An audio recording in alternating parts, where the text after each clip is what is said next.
Hey guys, Co-Invest here.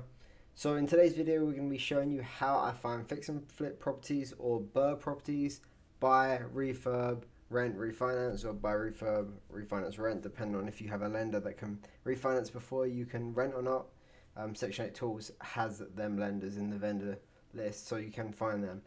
But either way, let's get straight into it. So I'm going to be looking at Cleveland, Ohio once again. Exactly the same filters that I previously showed in the last video. I showed you how to find a turnkey property in the last video. Now we're going to be looking for how to find a rehab property, because currently I am looking for rehabs. I'm not looking for turnkeys, because rehabs you can essentially roll over your money and get a lot more properties for the money. And I'm going to show you how I'll do that.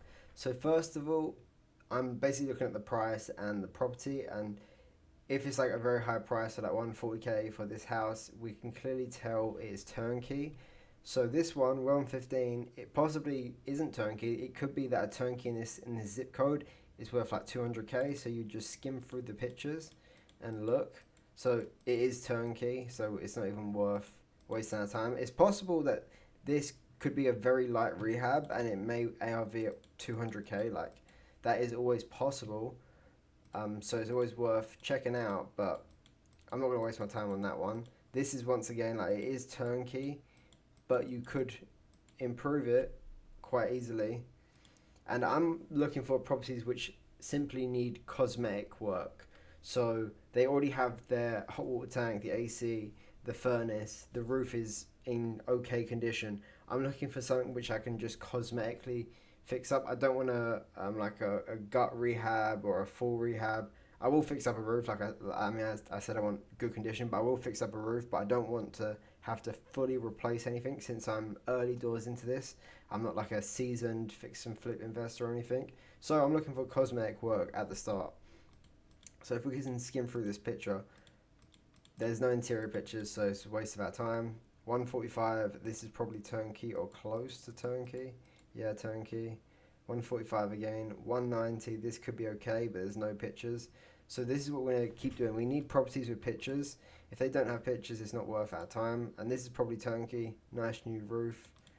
So yeah, 39k.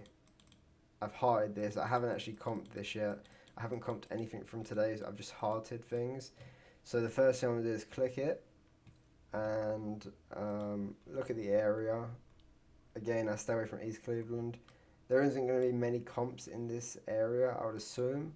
But since I've hearted it, it might look like I'm trying to set that one up, so I might just skip that for now. Okay, this could be a good one. 80,000 for a multi-family duplex, 2,000 square foot. Let's read the description. Strong rental potential. Basically, looking, does it tell you any of the issues? Utilities are inactive. Home is winter. Okay, cool. So basically, the water isn't on, the electrics isn't on, nothing is currently on. Okay, so we're going to look at the location first of all. Mount Pleasant. So I know this is a okay area. So basically, I'm going to be looking to draw my zone, preferably just within this box here.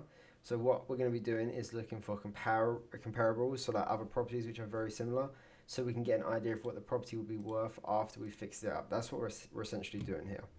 So the first thing we're going to do is confirm, is the square footage what it says it is. So I'm going to be going on the county website and I'll be getting the address and we're going to confirm the square footage is correct. I assume it is. It does look like a 2,000 square foot property, but we're just going to confirm it. Building information, and now every county has their own website. Yeah, so total living area 2084, which is correct. Yeah. So Section 8 Tools ARV calculator. This is to give you the after repair value. So this is what the property will be worth after you've fixed it up. Now you have rules: 60% rule, 65% rule, 70% rule. The lower the rule, the higher the profit margins, but the less chance the deal will work. For example, if you want a deal to be at the 60% mark, less deals will be meeting them requirements because it's a bigger profit margin, but the profit margin is larger.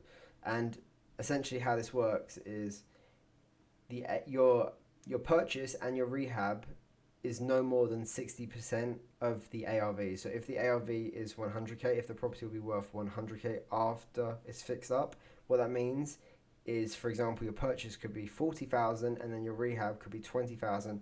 That is 60% of ARV. Now, if you pick the 70% rule, which, for example, would give you that 40% margin, so that you'd have 40% equity in the property, obviously not including closing costs or anything like that. And then the 70% one would be, so for example, 100k ARV, 50k purchase, 20k rehab, that is 70%. It's meaning you have 30% equity in the property.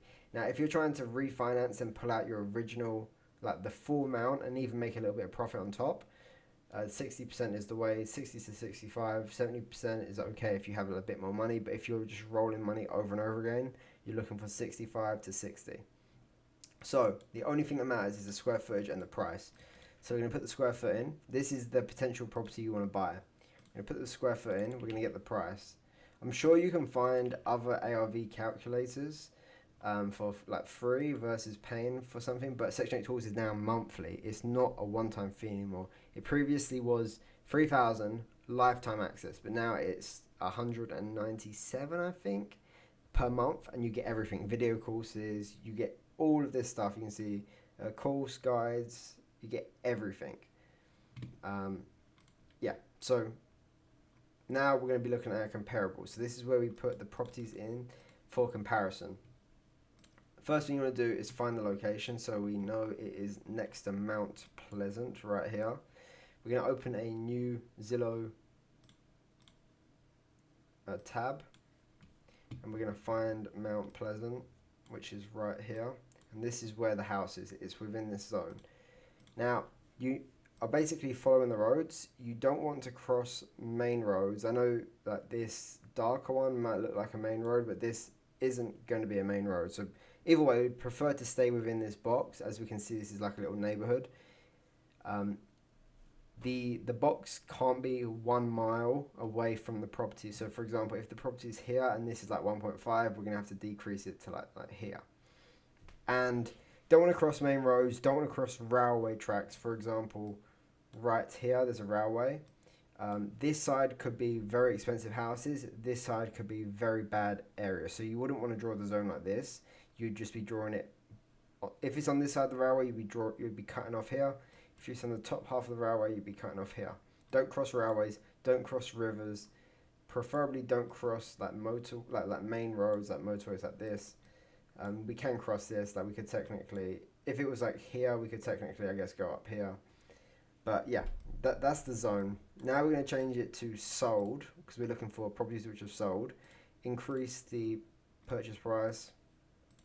We can get rid of the minimum bed count. Home type, it needs to match. The house is multi-family. If we look at it, it is a duplex. So we only want to compare it to multiple multi-family houses, preferably duplexes only.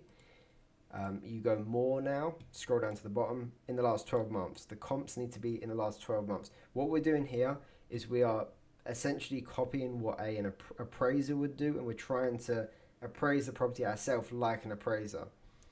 So an appraiser is going to use commonly 3 properties, which are like very good comparables. We're going to use 5 just to try and make it a little bit closer. Now we're going to be doing square footage and year built. So if it's in the 1800s, 30 years above, 30 years below. Since we're in the 1900s, it's 20 years above, 20 years below. So the property was built exactly 1900. So that means we could do 1880 to 1920. That means we're going to be filtering properties which are only built in these years. Now we need to look at the square footage, which is this. We're going to get a calculator. We're going to put the square footage in, and we're going to do times 1.25. This is the maximum square footage we're going to be looking for comparables, so 2,605. So we can go back to here, and then we're going to have to make it a little bit higher, 2,750, since we can't manually enter. And then we can do it again, times 0.75. This is 1.5k. Here are our comparisons. Now, this doesn't look good. What we need to do is highest to lowest. You can commonly find like no comparisons. Like, see, this is terrible on the outside, but very nice on the inside.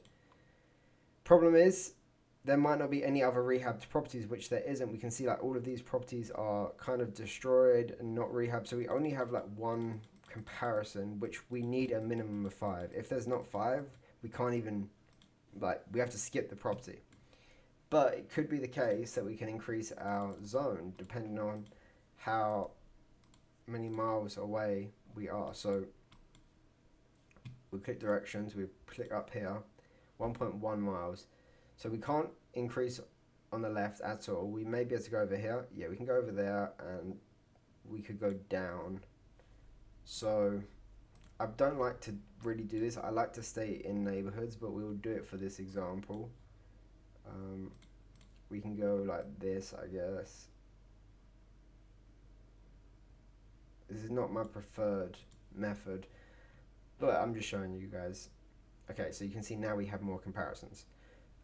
That property we saw, 150, was fully rehabbed, but the outside was terrible. And now you can see like nice outside ones, but the prices are matching up. So like 165 with a nice outside, 160 with a nice outside. So now we can get comparisons. What we're going to do, first of all, is, like I said, filter high to low, ARV calculator. We're going to open up the highest. We're going to be looking for outliers, and this possibly is an outlier. So you're going to put the price in. You're going to copy the square footage, and we're going to do this for 5 properties. So the top 5 properties, I'm going to keep on going.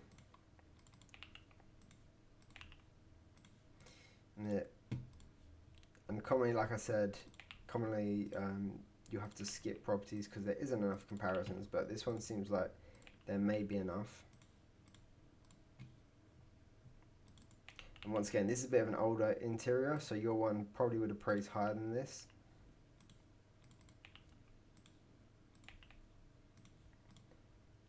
Same with this one, this is a bad exterior, but we will use it. Okay, so what I'm saying here about outliers, what we need to do to identify outliers is looking at the price per square footage. You can see we're in the 75, 75, 75, 67, so this is a little bit of a low one, but then we have one which is at 97, which technically is an outlier. Now it could be valid, we don't have pictures, it could be a very nice rehab, but it kind of messes with our numbers. Now if we went for this one, everything's based off of square footage and price. If we went for this one, this would also mess up our numbers because it's such a big house selling for such a small amount, but we can just take it. It's going to mess up our ARV. So our ARV currently is at 161k, so the property will be worth 161k after we fix it up. But watch this mess up our ARV. Well, I messed it up.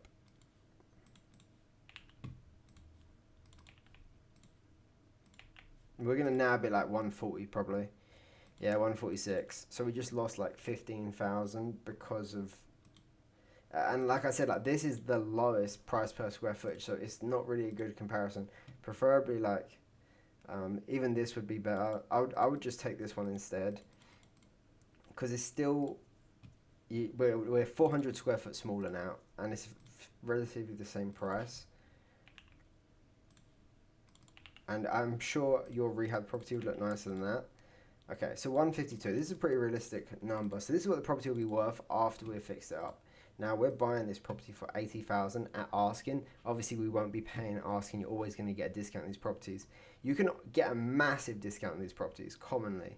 Wow. Okay, good. We have the hot water tank. We have the hot water tanks. We have the furnaces. So we have the appliances that we're worried about. Inside is already looking like basically turnkey. Like this is probably a very good deal. Doesn't say any of the issues, but what we're going to do, asking price, we're going to enter it. Where is it? Okay, you put the offer in, so you don't put asking price in. Now, we're going to put the asking price in because we could just buy it at this. There we go. This would give us $11,000 rehab budget based off of the 60% rule. Now, if you're looking at 70%, you'll see the rehab budget will increase by quite a bit. Now we're at 26,000. Now, commonly people do 70%, but if you want the best numbers, 60%. But like 60% doesn't come around very, very often. 65 is a nice number, I'd say, which would give us a $19,000 rehab budget. We need to look at the property again. Exterior snowing is kind of hard to see. New floor, LTV floor. Kitchen already looks good. We're missing the sink, missing the oven. Once again, I don't know if they can fix that toilet. They might have to just replace it. I don't know. I'm not a construction worker. Floor. But we have the electric. Let's hope all the electrics and everything works. The appliances. Fine. We might be replacing this carpet as well.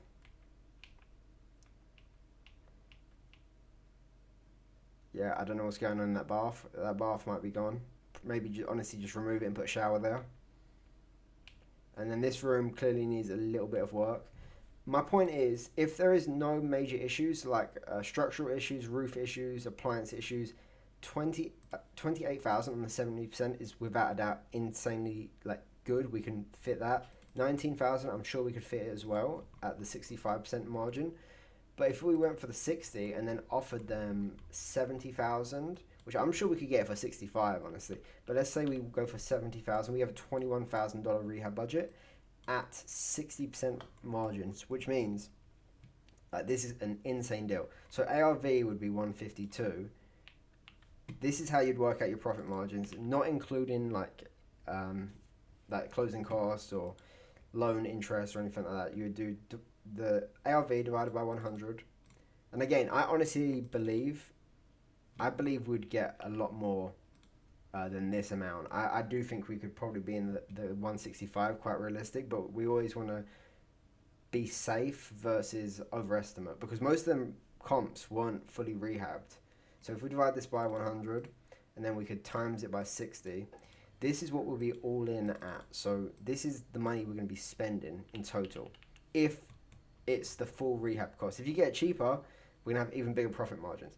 But if you're going to spend this full rehab budget, you're going to do the ARV. So once again, 152,000. I'll just do that. Take away the 91. So you're looking at $60,000 profit on this property if you're buying it for 10K off and spending this full rehab budget. Now say you spend 15K instead, in your profit margin you're adding like 6,000. So 60K right there. So you can obviously sell the property, then you're going to be paying like closing costs to sell it once again. You're going to have to pay capital gains on it. You could 1031 it. I haven't 1031, so I don't exactly know how it works. But my goal isn't to flip. My goal is to refinance because there's no taxes on it. So what I'd be doing in this property, we're sitting at like 60K profit in the property. So that's the equity that we have in the property. We'd then be doing a cash out refinance. I have an 80% DSCR lender, which will do cash out refinance within Section 8 tools on the vendor list. So what you can do is you go to this lender. He will lend you 80% of this amount, so you divide it by 100 once again, times 80. So he will lend you 121,000. In equity, you're only going to need to keep the 32,000. And again, you have 60K-ish, so you're going to be getting cashed out, handed 30,000 in cash, keep 30,000 in the property, renting the property out to a tenant, paying off your mortgage for you, and getting the property appreciation. The reason BRRRR is so amazing is because of the property appreciation. The goal is to stack up properties, not for cash flow, it's for appreciation. If you have 10 properties all worth like 100K, and on average like they double every 10 years, like let's just say that, because that's how it works in the UK, like I think it's every 12 years. But if they double every 10 years and you have 10 properties each worth 100K, that means you're essentially making 100K a year just holding them properties based off of them appreciating. I'm just giving you like rounded numbers, but that kind of is the case. And if you're starting with like 50K and you're doing BRRRR, you're getting all your original money out, hopefully making a bit of profit on top of that, and then keep getting more and more houses. And some of these rehabs can be done in 5 weeks. My first rehab is a 5-week job, and I'm going to be cash out refinancing it, getting my money back, put a tenant in, and then just rolling that money over and over again. So yeah, hopefully that, guys, that helps you guys. If you have any questions, just let me know. Message me on Instagram or whatever. Always down to help anyone. And in the comments, I will give a discount to Section 8 tools, a straight 50% off discount for the first month. That whoever uses it first, uses it first. But that is the case. I'll give you 50% off for the first month. So hopefully this helps you guys. Thank you for watching, and please subscribe.